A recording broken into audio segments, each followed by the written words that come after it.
Bonjour, bonjour à toutes et à tous. Nous vous souhaitons la bienvenue à ce webinaire spécial que nous avons organisé en collaboration avec le groupe Concevant en solo. Aujourd'hui, nous serons rejoints par Bijou Lindera, qui dirige le collectif Concevant en solo, et le docteur Federica Mofa, directrice médicale de la clinique Fertilab Barcelona.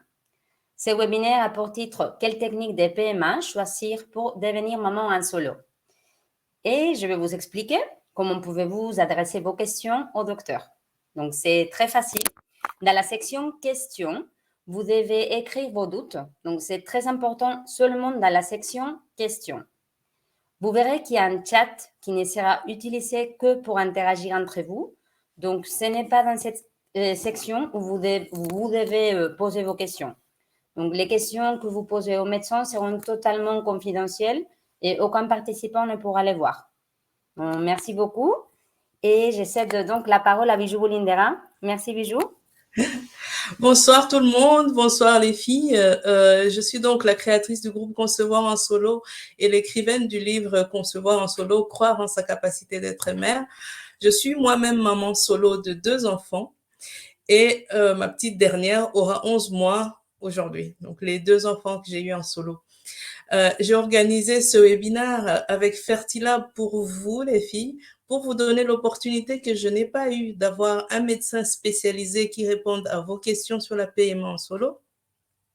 Lors de mon premier bébé en solo qui date de 6 ans, il y avait sur le net beaucoup trop d'informations et parfois de la désinformation au sujet de la PMA en solo, des solutions plus que douteuses. Donc, j'espère que vous aurez le temps de poser un maximum de questions et j'en ai aussi rassemblé pour les membres du groupe qui n'ont pas pu se joindre à nous. Sans plus tarder, je laisse la parole au docteur Mofa, que je remercie énormément au nom du groupe Concevoir en solo de prendre son temps gratuitement pour nous aider dans ce parcours du combattant. Merci Bijou, c'est toujours un plaisir de participer à un webinaire parce que, comme Bijou l'a dit, les informations parfois, c'est même trop d'informations et je veux surtout passer le message que concevoir un enfant en solo avec l'aide des professionnels, c'est possible et que nous, on va tout faire pour donner de l'aide professionnelle, mais à la fois très humain, parce que surtout quand il faut se déplacer à l'étranger, et en plus quand on fait ça toute seule, ça peut être dur, ça peut être aussi, ça fait peur, mais le plus simple est mieux.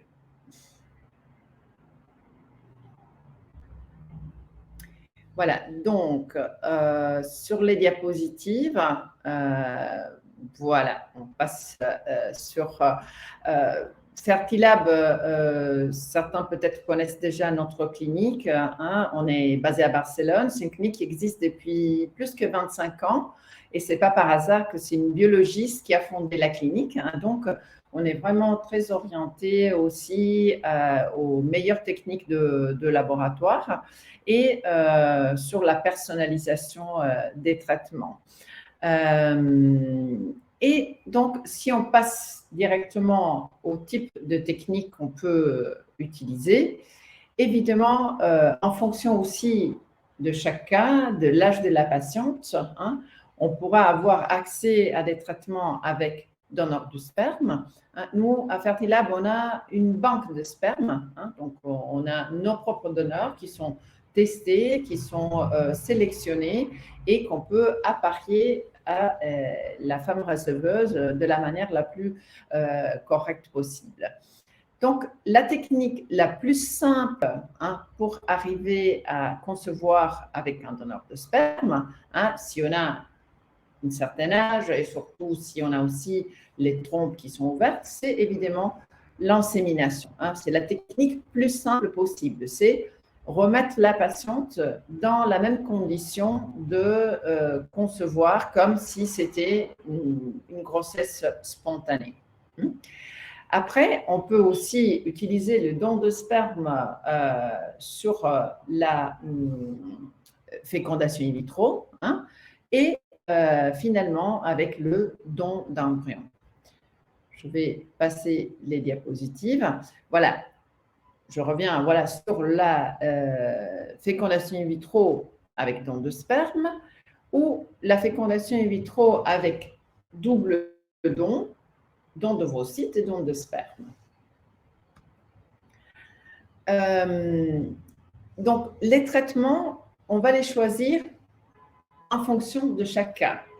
Il y a des paramètres qui jouent beaucoup sur le choix du traitement, c'est-à-dire l'âge de la patiente, hein, son parcours, si elle a déjà eu des grossesses précédentes, s'il y a des soucis au niveau de l'utérus, de l'ovaire, des trompes, hein, et s'il y a aussi des soucis au niveau de la génétique. Tout ça parce qu'il faut offrir à chaque patiente le meilleur taux de réussite avec la sécurité aussi de pouvoir concevoir un enfant en bonne santé avec des probabilités de réussite convenables. Hein? Parce qu'effectivement, appliquer une technique correcte pour chaque patiente, c'est-à-dire individualiser les traitements, c'est la clé pour pouvoir arriver à voir le bébé avec un délai pas trop long et avec des résultats excellents. Donc, si on regarde les résultats qu'on a ici à Fertilab, on vient de recalculer et publier donc les derniers résultats. Par exemple, sur les inséminations avec don de sperme, si vous voyez ici sur la table de droite, vous regardez sur la table de droite, vous voyez qu'en fonction de l'âge, ça change beaucoup les résultats. Parce qu'effectivement, si on a moins que 34 ans, la probabilité de naissance sur un cycle d'insémination est supérieure à 50%.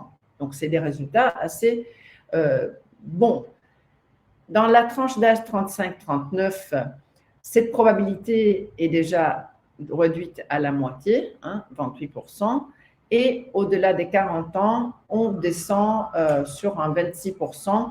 Et si on va à partir de 42, 43 ans, vraiment, le taux de réussite sur insémination est très, très faible.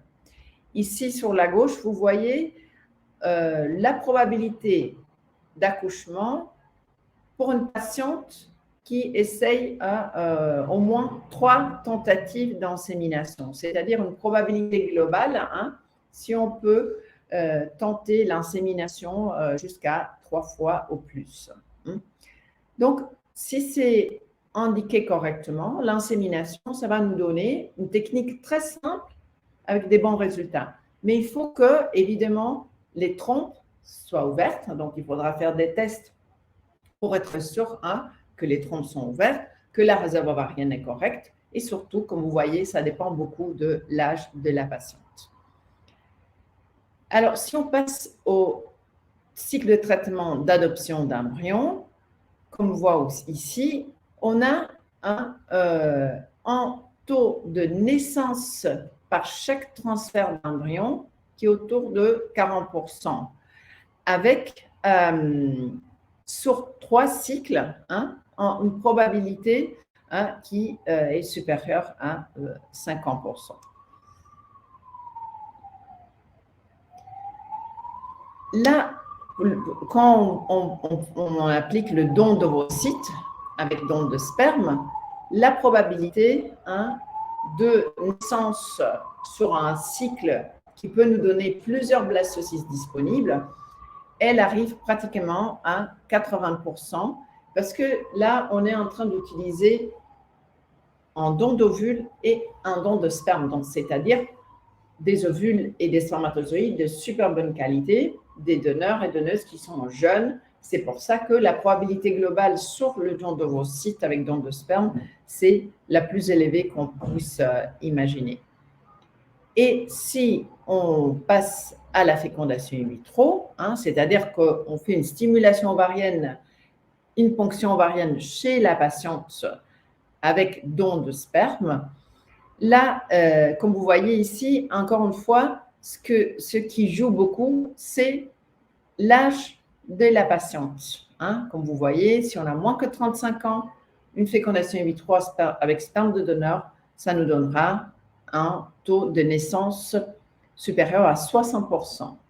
Si on a entre 35 et 39, 40%, 42%, mais après les 40 ans, on a évidemment des taux de réussite moins élevés liés à la qualité ovocytaire. Hein. Donc, comme je dis, la chose la plus importante, c'est que les professionnels, on puisse conseiller aux patientes le meilleur traitement. Dans certains cas, en fonction de l'âge, on peut aussi appliquer du diagnostic implantatoire sur les embryons pour tester les chromosomes. Hein. Et comme vous voyez ici, si on applique le test des chromosomes, les résultats s'améliorent. Mais il faut aussi dire que dans la tranche d'âge supérieure à 40 ans, il y a beaucoup de patientes qui ne vont pas avoir leur transfert parce qu'ils ne vont pas avoir des embryons qui sont normaux pour les chromosomes. Donc, le test des chromosomes sur les embryons, c'est quelque chose qu'on applique surtout pour éviter de transférer des embryons avec des anomalies. Hein, mais évidemment, la sélection parfois peut porter à un échec, hein, c'est-à-dire qu'on n'a pas d'embryon pour le transfert.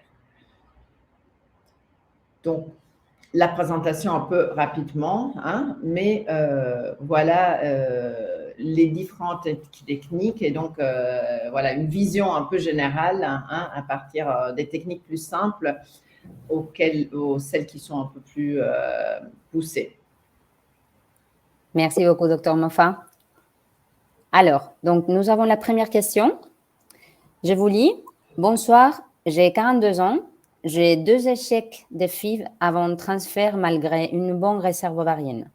Dois-je obligatoirement passer par un double don? Merci. Si je comprends bien, échec avant transfert, ça veut dire qu'on n'est même pas arrivé à obtenir des embryons pour le transfert. Donc, effectivement, même si la réserve ovarienne est bonne, on n'arrive pas à obtenir une fécondation et des embryons pour le transfert, je pense que pour augmenter ses chances vis-à-vis de l'âge, le double don, ça va augmenter les possibilités. Il faut voir si on veut tenter une 3e stimulation, essayer de faire, comme je disais, un diagnostic implantatoire, mais la probabilité d'arriver à un transfert sur un 3e cycle, je la calcule très faible. Hein. Donc, peut-être que passer au double don, c'est la meilleure stratégie. Merci beaucoup, Dr Moffat. Alors, j'ai lu la suivante question. J'ai eu 4, c'est la même personne. J'ai eu 4 embryons la première fois avec arrêt de développement et la dernière, aucun embryon.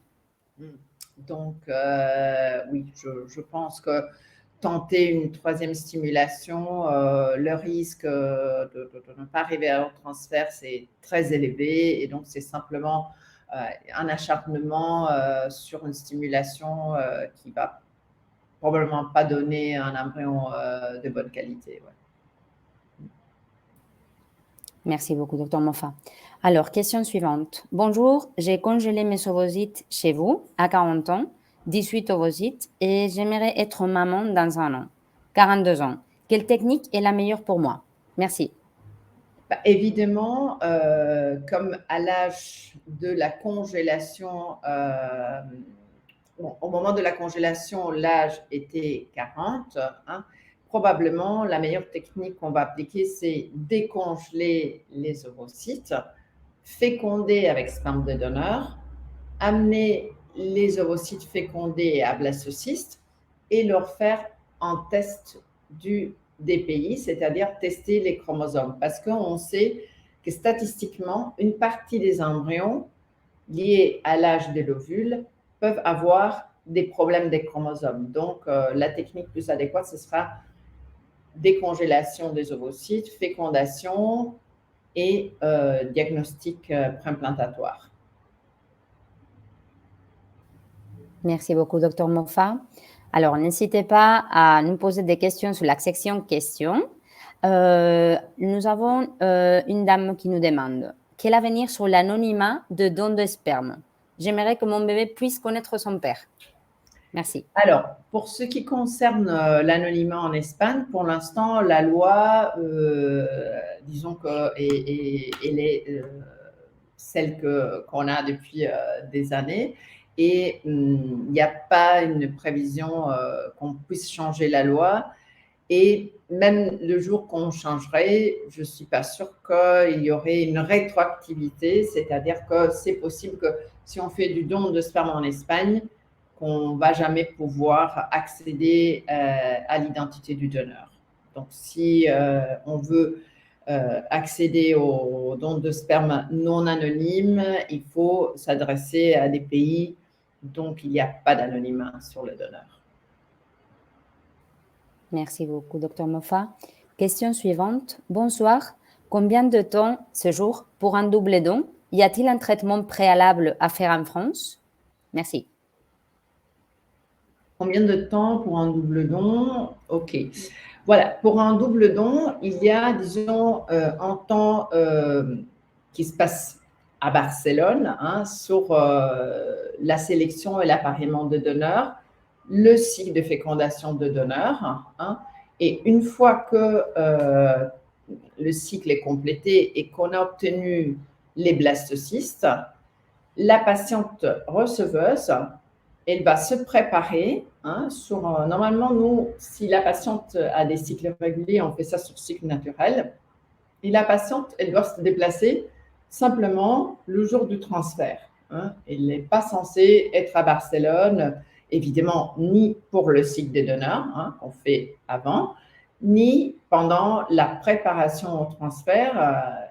On peut faire tout ça en France avec son gynéco. On envoie les résultats et ici à Barcelone, on déterminera le jour pour le transfert. Donc, c'est nécessaire en une seule journée pour le transfert. Je vous remercie, Dr Moffat. Question suivante. Alors, bonsoir, j'ai 34 ans. J'ai un petit kyste bénin au niveau d'un sein que je fais contrôler régulièrement. Je veux me diriger vers une FIV. Est-ce que la stimulation peut avoir des effets sur mon kyste? Merci beaucoup. Alors, en principe, un kyste bénin, il ne devrait pas spécialement se modifier pendant les stimulations. C'est-à-dire que parfois, des fibroadénomes, j'imagine que c'est un fibroadénome, ils peuvent aussi, pendant la stimulation, un peu comme pendant les phases du cycle, ils peuvent changer un peu de dimension. Ça suffit le contrôler par échographie éventuellement. Et, si la patiente, elle voit qu'il y a un changement de dimension, on peut contrôler tout au long de la stimulation, mais ce n'est pas une contre-indication pour faire une FIV. Je vous remercie. Alors, question suivante. Bonsoir, est-ce c'est possible d'expliquer pourquoi une FIV ne fonctionne pas avec une bonne réserve ovarienne? Merci. Il y a plusieurs variables en jeu. Ça dépend, comme j'ai montré dans les statistiques, que ça dépend beaucoup de l'âge de la patiente. On peut avoir une bonne réserve ovarienne, mais peut-être on a sur la quarantaine la qualité des ovules, même si on est des bonnes productrices d'ovules en termes quantitatifs, la qualité des ovules peut être,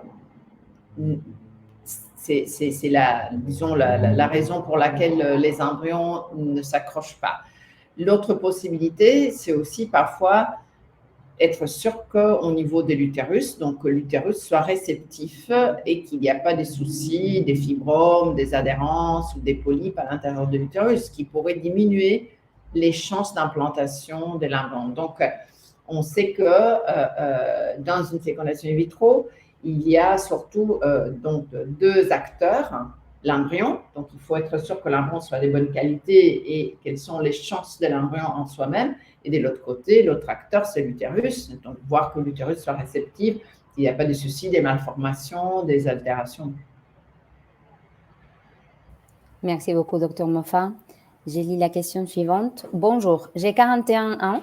J'ai fait une première FIV et il y a un an en France. J'ai obtenu 2 embryons qu'on m'a implantés à jour 3, mais ça n'a pas abouti. J'ai une réserve ovarienne et des analyses correctes. Que me conseillez-vous, car j'aimerais retenter avec mes ovocytes, pardon. Merci. C'est clair qu'un peu comme je disais avant, l'âge, c'est un peu le facteur déterminant sur la probabilité de réussite d'une FIV. Et donc, si on a la chance d'avoir une bonne réserve ovarienne et de l'autre côté, on a une âge qui est au-delà des 40 ans, c'est clair que le traitement idéal, ce serait une fécondation in vitro avec sperme de donneur et avec diagnostic préimplantatoire, c'est-à-dire que si on obtient, on ne sait pas si les 2 embryons qu'on a implantés à J3, on ne sait pas si c'était des embryons avec des chromosomes qui étaient normaux ou pas. Donc, sûrement, j'appliquerai en DPI, donc en diagnostic implantatoire, sur une nouvelle FIV. Je vous remercie, Dr Moffat. Alors, nous avons une dame qui nous adresse cette question. Combien d'implantations de double don sont possibles, ayant un traitement suite à une maladie auto-immune de la thyroïde, dont plus de cycles depuis juillet 2021, et quel est les coûts à prévoir? Merci de vos explications. Alors, là, je ne comprends pas si la question est si on transfère 1 ou 2 embryons sur un cycle de don. Normalement, si la question c'était combien d'embryons on transfère, nous, on transfère toujours un blastocyste à la fois sur les cycles de double don. C'est clair que sur un cycle de double don, après fécondation, peut-être on obtient 2, 3, 4 blastocystes. On va les mettre de côté. S'il n'y a pas grossesse sur l'implantation d'un premier embryon, évidemment, on peut revenir pour retenter un nombre de transferts qui correspond au nombre d'embryons disponibles. Donc, si on a 3 à 4 blastocystes disponibles, on peut tenter jusqu'à 3 à 4 fois, donc le nombre de blastocystes qu'on obtient. Et le coût à prévoir, je pense qu'après, Gloria, elle pourra envoyer tous les détails. Donc, ça dépend aussi un peu si le cycle de double don est fait avec des garanties dans le nombre de blastocystes. On a aussi des garanties de grossesse et donc les prix peuvent changer en fonction aussi du type de garantie que nous, on peut offrir sur le cycle. On a aussi les prix déjà partagés dans le groupe Facebook Concevoir en solo. Super. Merci beaucoup. Alors, je vais lire la question suivante. Quelle est la différence entre les doubles dons et l'adoption d'embryons qu'un couple a cédé? Merci. Il y a assez de différences. C'est-à-dire que dans le double don, on va faire un nouveau cycle, donc un peu, je dirais, exprès. C'est un nouveau cycle qu'on fait pour la patiente et qu'on va donc choisir une donneuse, un donneur de sperme. On va faire tout le cycle de fécondation, la stimulation et tous les embryons qui proviennent de ce cycle, ils appartiennent à la receveuse. Donc, comme je disais, peut-être 3, 4 blastocystes, ils sont là et c'est des embryons en plus qui sont des frères entre eux.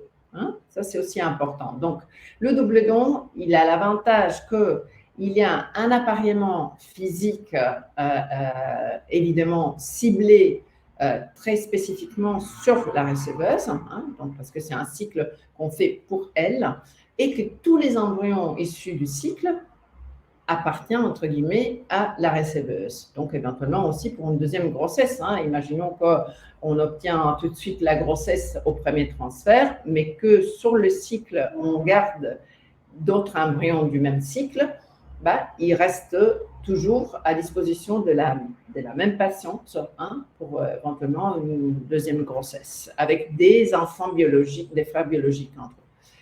Le don d'embryons, c'est des embryons qui sont issus des cycles et qui sont laissés en adoption. Donc, parfois, il y a un seul embryon et l'embryon existe déjà. Donc, l'appariement entre la donneuse d'ovocytes et le sperme, ça peut être un sperme de donneur, ça peut être un sperme du couple qui auparavant avait fait le cycle. Donc, l'appariement aussi physique n'est pas ciblé autant que dans un double don. Et surtout, l'embryon, c'est un embryon isolé, donc il peut donner la grossesse évidemment, mais s'il y a un échec, on recommence et on va peut-être prendre un embryon qui n'a rien à voir avec le premier qu'on vient de transférer. Merci, docteur Moffat. Question suivante. Y a-t-il un remède pour stimuler les ovocytes? Alors, je ne sais pas si la question veut dire pour améliorer la qualité, pour stimuler les ovocytes. Évidemment, on a les hormones qu'on donne dans les stimulations ovariennes. Donc ça, c'est celles d'entre vous qui ont déjà fait des stimulations ovariennes savent qu'on donne des hormones qui sont la FSH, la LH, qui font travailler les ovaires. Mais c'est clair que si les ovaires, par exemple, ont une réserve très faible, même si on donne beaucoup de stimulation, beaucoup d'hormones, parfois, on n'a pas une réponse proportionnelle.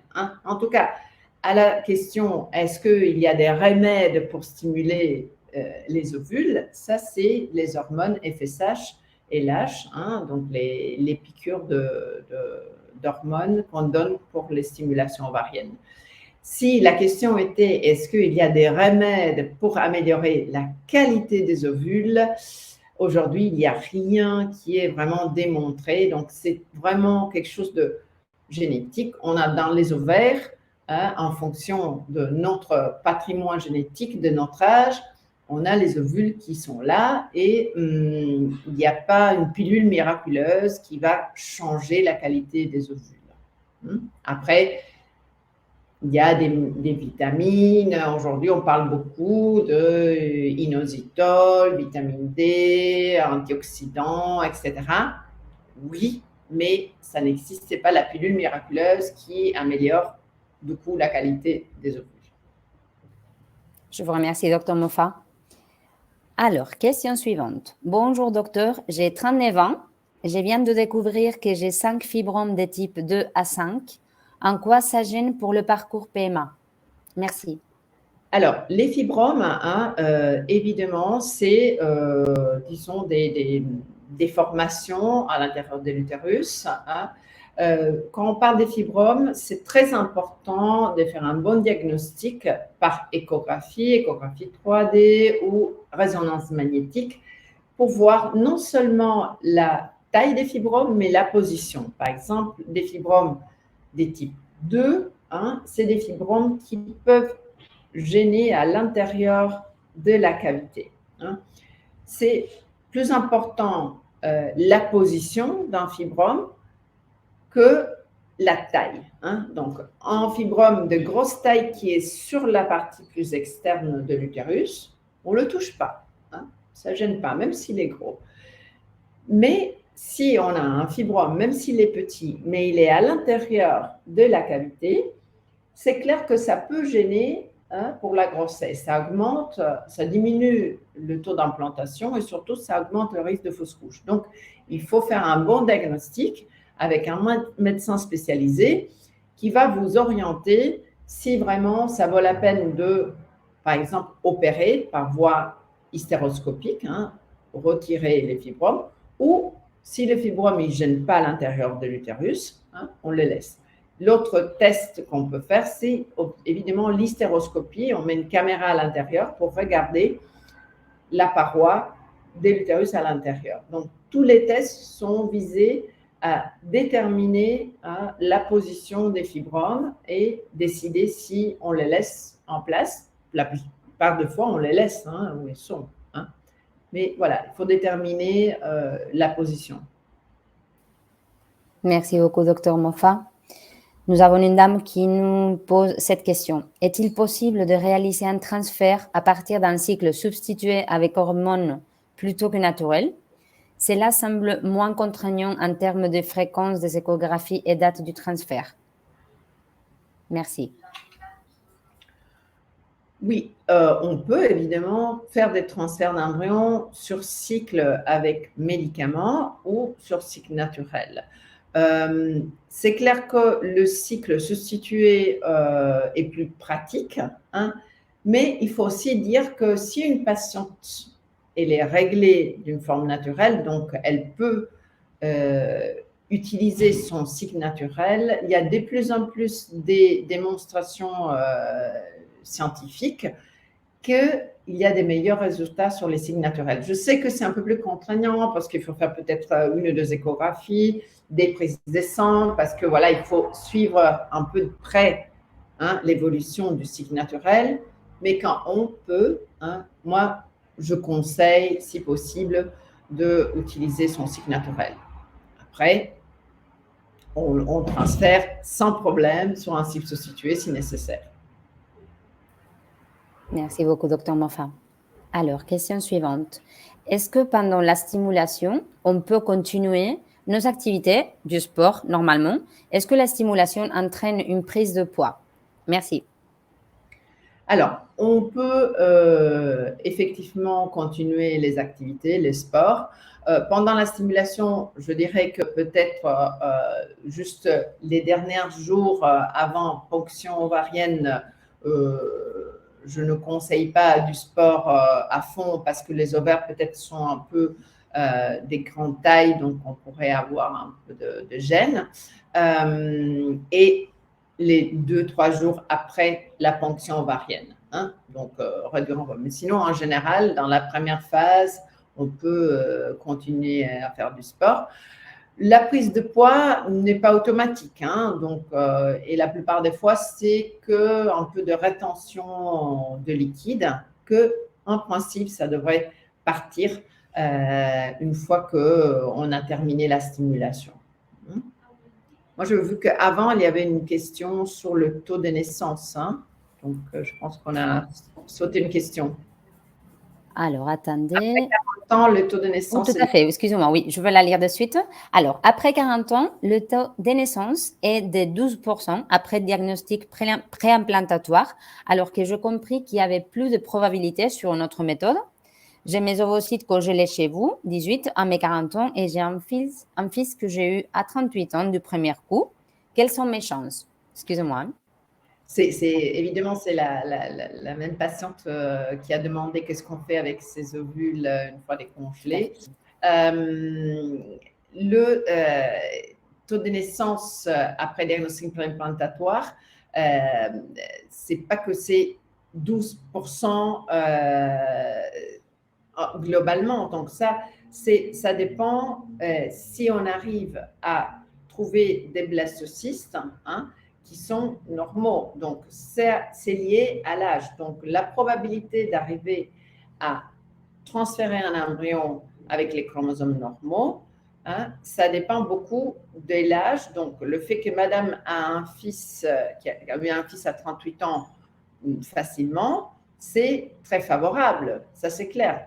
Mais les ovocytes congelés à 40, on sait déjà qu'en plus, elle en a beaucoup, elle en a 18. On sait que statistiquement, une partie des ovules qui sont congelés, ils ont probablement des soucis des chromosomes. C'est pour ça qu'appliquer le diagnostic implantatoire peut en réalité nous aider à sélectionner les bons embryons. Si on trouve l'embryon qui est bon avec DPI, le taux d'accouchement est beaucoup plus élevé. Si on regarde les statistiques avec DPI après les 40 ans, avec un embryon normal, on arrive à avoir des très bons taux d'accouchement. Merci beaucoup, Dr Moffat. Voilà, donc la suivante question, c'est recommandez-vous un DPI pour un accueil adoption d'embryon?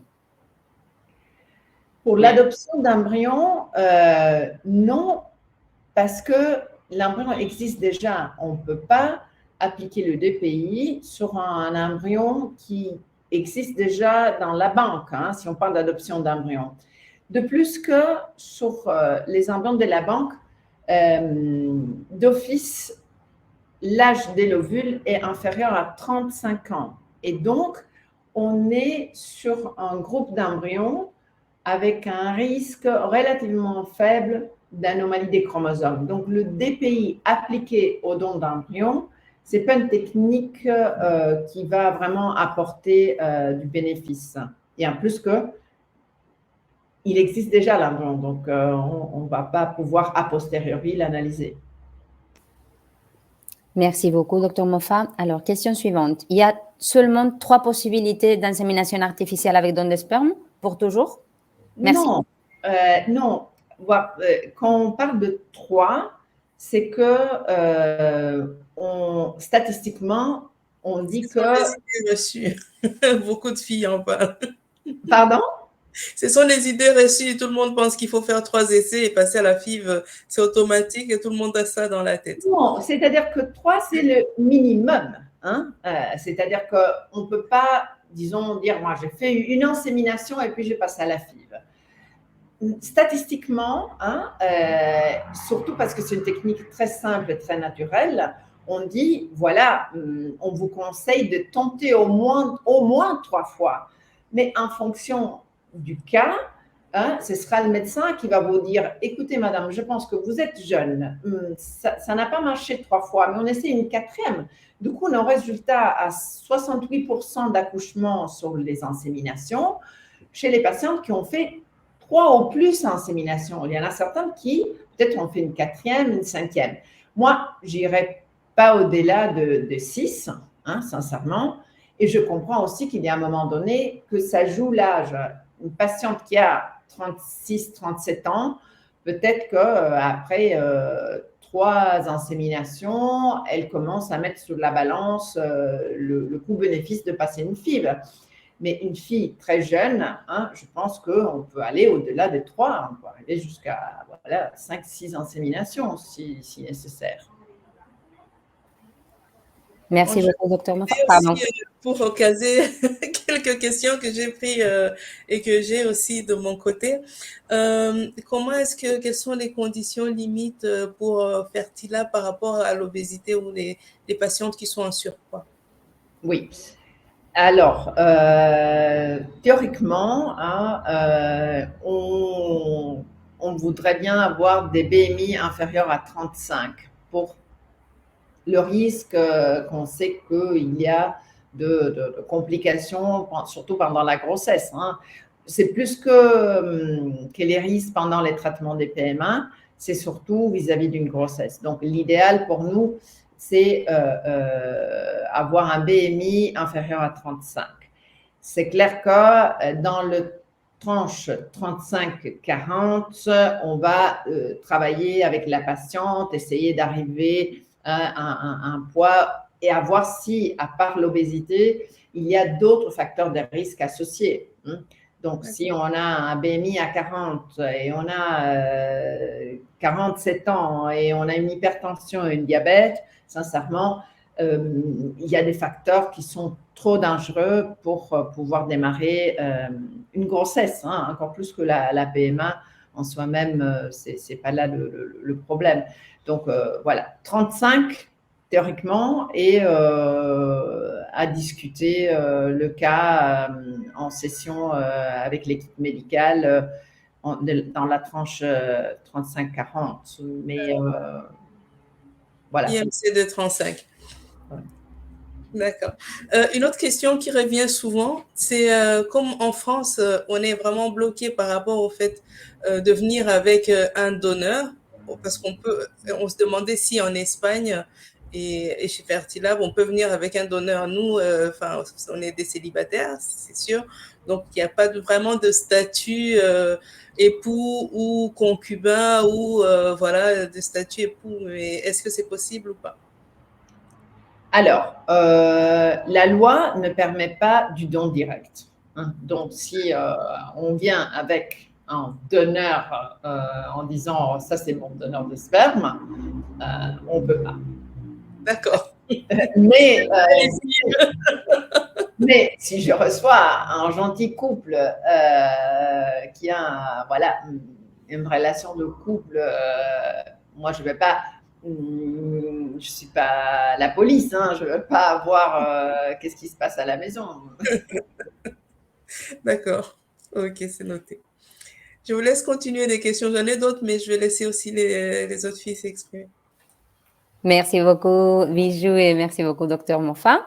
Alors, donc, question suivante. Dans votre clinique, proposez-vous le choix du donneur ou les biologistes font les appairages en fonction des caractéristiques de la mère? Merci beaucoup.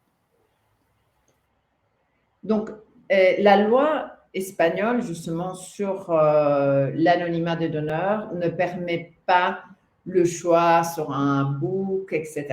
C'est clair que c'est l'équipe médicale, c'est pas simplement les biologistes, hein, donc c'est l'équipe médicale avec les biologistes hein, qui vont choisir le donneur du sperme, aussi la donneuse d'ovocytes, basé sur les caractéristiques physiques de la receveuse. Hein. Après, comme je dis toujours aux patientes dans la consultation, la patiente, elle peut dire, voilà, je voudrais bien que pour moi, c'est très important que mon donneur, il soit grand comme ma famille, etc. Donc, on peut donner à l'équipe médicale et à l'équipe de la banque de sperme, disons, des préférences. Hein. Mais on ne va pas permettre de faire un choix comme sur un book, parce que ça, la loi ne le permettrait pas. Merci beaucoup. Nous avons une dame qui nous demande, préconisez-vous endométrio et matrice lab en cas d'échec de transfert? Merci.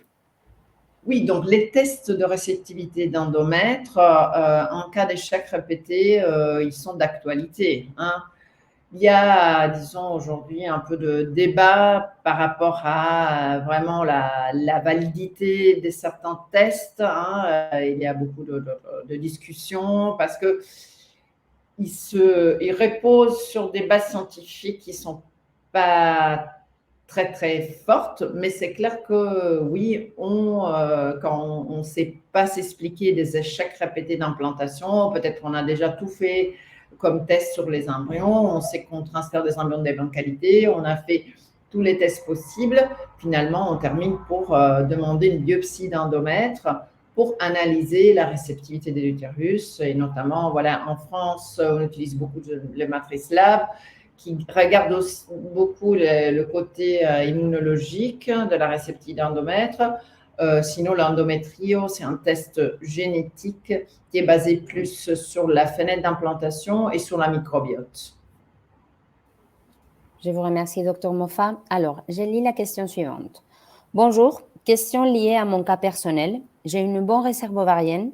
Pour autant, ma gynéco me recommande de faire une FIV à l'étranger du fait de mes 37 ans. Elle me dit, si vous avez le budget, autant privilégier la FIV pour maximiser vos chances. Qu'en pensez-vous? IAD ou FIV passé 37 ans? Merci. C'est une bonne question. Moi, je pense qu'une patiente qui a une bonne réserve ovarienne, 37 ans, qui n'a pas des problèmes de fertilité, parce que finalement, c'est une démarche d'une femme seule. Si elle aurait un compagnon, j'imagine qu'elle essaierait de tomber enceinte. S'il n'y a pas des grandes listes d'attente, attention, hein, je n'attendrai pas un an pour essayer, mais tenter, voilà, par exemple, 3 inséminations un mois après l'autre, hein, si ça marche, bah, on a gagné. Et si ça ne marche pas, on n'a pas perdu énormément de temps. Mais le problème, je sais qu'en France, les délais sont énormes. Donc, peut-être la gynéco lui dit, écoute, si tu attends de faire des inséminations en France, alors autant aller directement en Espagne. Franchement, les délais, je confirme. Donc, c'est ça. Mais s'il n'y a pas de délai, une femme qui a les trompes qui sont ouvertes, elle a 37 ans, elle est en bonne santé, moi, je commencerai pour les traitements moins invasifs. On a vu les résultats des inséminations. Si les inséminations sont faites, donc dans des cas très bien indiqué, donc sur une patiente qui a donc des paramètres favorables, les taux de réussite des inséminations statistiquement sur 3 cycles, c'est très bien. Merci beaucoup, Dr. Moffat, pour vos explications. Alors, donc, question suivante. Merci beaucoup à toutes et à tous pour toutes vos questions. Donc, ma première stimulation a donné 6 ovocytes et lors de la deuxième, qui a eu lieu 2 mois après, seulement 2. Est-ce que la réserve ovarienne diminue en si peu de temps? Merci. 2 mois après, là, c'est pas que la réserve ovarienne a chuté, c'est que les cycles ne sont pas tous identiques et peut-être le deuxième cycle était un peu moins, par hasard, un cycle un peu moins favorable. Je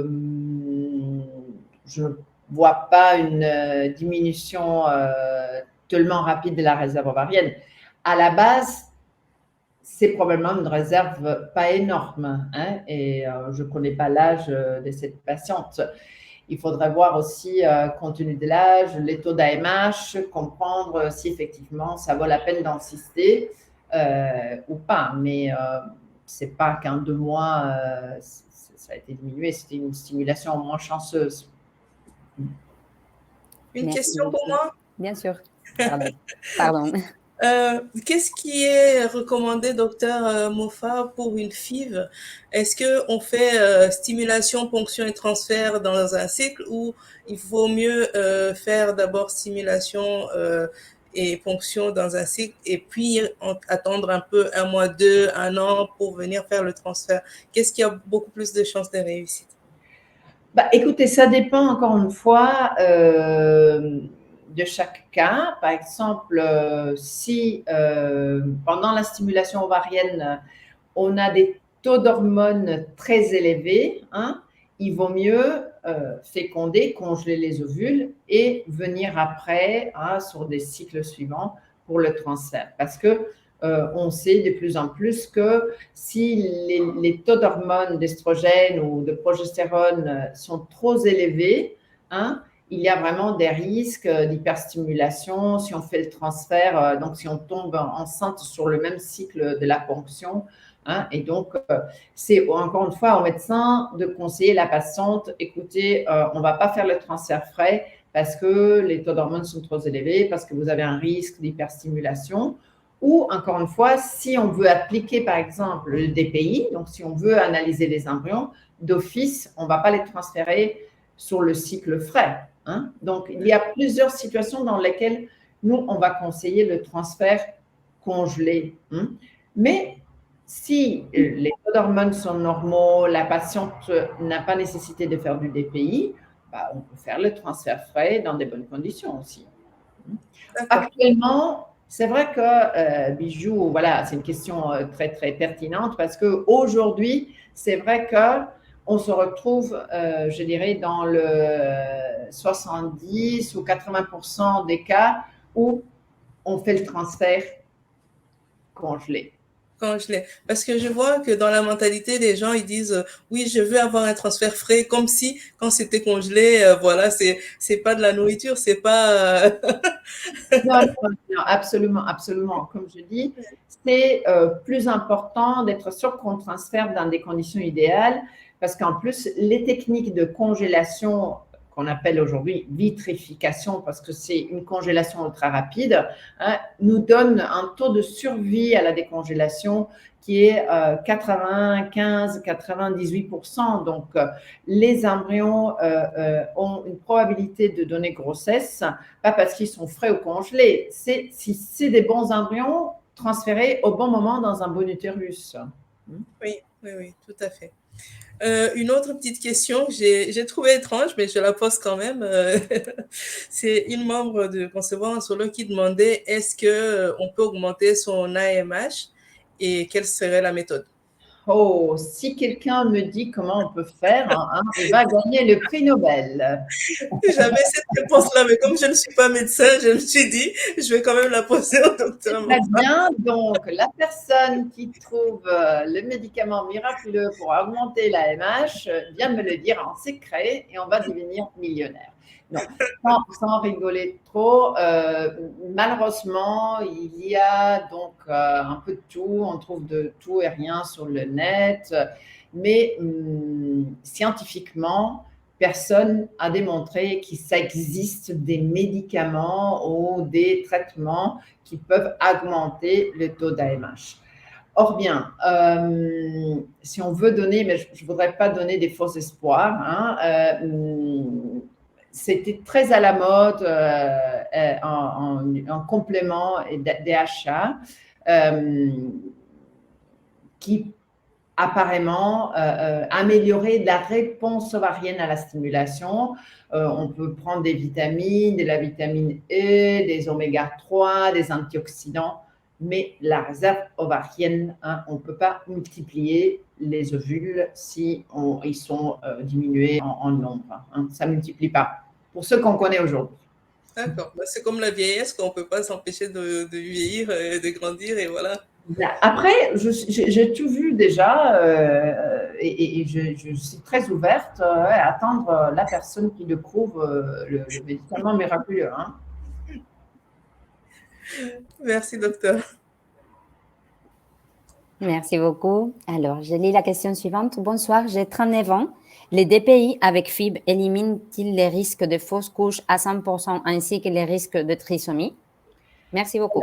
Oui, ça diminue fortement, mais ça ne diminue pas à 100%. C'est-à-dire que les fausses couches, elles ne sont pas toutes liées aux trisomies. Donc, le DPI, c'est vrai qu'il remet pratiquement au minimum le risque de trisomie parce qu'on a déjà fait la sélection avec le test génétique au laboratoire. Donc, c'est vrai que le DPI, il est capable de réduire vraiment quasi à zéro le risque de trisomie. Mais il n'est pas capable de mettre à zéro le risque de fausse couche parce qu'on peut aussi avoir une fausse couche dans l'embryon normal. Hein? Okay. Mais c'est clair que ça diminue. Hein? Merci beaucoup, Dr Moffat. Question suivante. Y a-t-il un âge limite pour chaque type d'implantation de double d'implantation? Pardon. Ça veut dire un âge limite pour faire du double don. Nous, on a ici une âge limite à 50 ans. Si la question est, est-ce qu'on peut faire un transfert double, hein, il n'y a pas, disons, une âge limite, mais nous, on fait toujours des transferts uniques parce que, surtout quand il s'agit de double don, c'est des embryons qui ont un potentiel très élevé. Donc, provoquer une grossesse gemellaire, ça donne un risque plus élevé des complications et des fausses couches. Donc, il n'y a pas une limite légale pour faire des transferts doubles, mais nous, on a une limite médicale dans laquelle on va toujours conseiller aux patients de transférer un embryon à la fois. Merci beaucoup. Donc, je lis la question suivante. Bonjour, pouvez-vous nous parler du programme de naissance garantie avec don d'embryon? Merci. Ça, c'est une bonne question parce que quand j'ai montré toutes les statistiques, hein, je l'ai fait un peu en vitesse, alors c'est beaucoup d'informations. Mais c'est clair que sur le don d'embryon, on sait qu'un seul transfert, ça donne des bons taux de réussite. Hein. On a dit on a 40% de taux de naissance, c'est déjà pas mal, mais ça peut aussi ne pas donner une grossesse qui aboutit avec une naissance. Donc, le programme de naissance garantie se base sur la probabilité que 3 tentatives de transfert de don d'embryon puissent donner un bébé dans les bras. Moi, je ne sais pas si une patiente qui a 3 tentatives disponibles, si elle va coucher aux premières tentatives, ou si elle va essayer peut-être une deuxième ou une troisième fois. Hein. C'est statistique, hein, c'est une probabilité. Donc, le programme de grossesse garantie et de naissance se base justement sur le fait que nous, on pense qu'on peut donner une garantie que sur un maximum de 3 transferts, la patiente elle va avoir son bébé. Qu'est-ce qui se passe si la patiente, elle ne va pas avoir son bébé parce que soit elle ne tombe pas enceinte sur 3 cycles ou soit elle a une fausse couche, hein, même si c'est une fausse couche tardive, la garantie, elle va lui rembourser 2 tiers de cette assurance. C'est une espèce de assurance en cas d'échec avec remboursement. Merci beaucoup, Dr Moffat. Donc, je lis la question suivante. Je souhaiterais venir visiter la clinique avant de me décider. Est-ce que j'aurai un rendez-vous avec un médecin ou des examens? Oui, un rendez-vous avec un médecin, surtout si on vient sur place, évidemment, on va organiser un rendez-vous avec un médecin. Les examens, normalement, la plupart des patientes qui viennent de l'étranger, elles arrivent avec les examens qui sont déjà faits. Hein, donc, on n'oblige pas les patientes à passer des examens chez nous. Peut-être on proposera de faire une échographie parce que voilà, on a ici dans tous les bureaux, on a les échographes. Donc, le médecin peut-être propose une échographie, mais sinon, ce n'est pas obligatoire de passer des tests chez nous. Merci beaucoup, Dr Moffat. Alors, donc, question suivante. Est-ce que le don des spermes est compris dans les protocoles FIV ou c'est un coût en plus?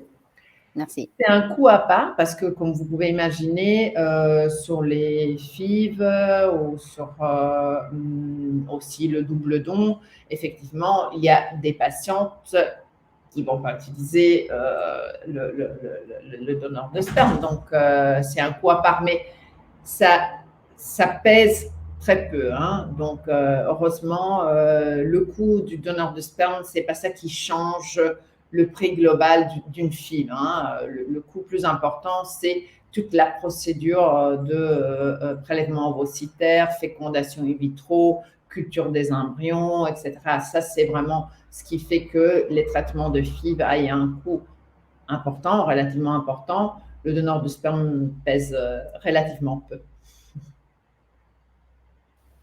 Alors, je vais lire la dernière question. Donc, bonsoir, pour une FIV ou insémination, doit-on venir 2 fois sur place, une fois pour la ponction et une fois pour le transfert ou plus? Merci à vous.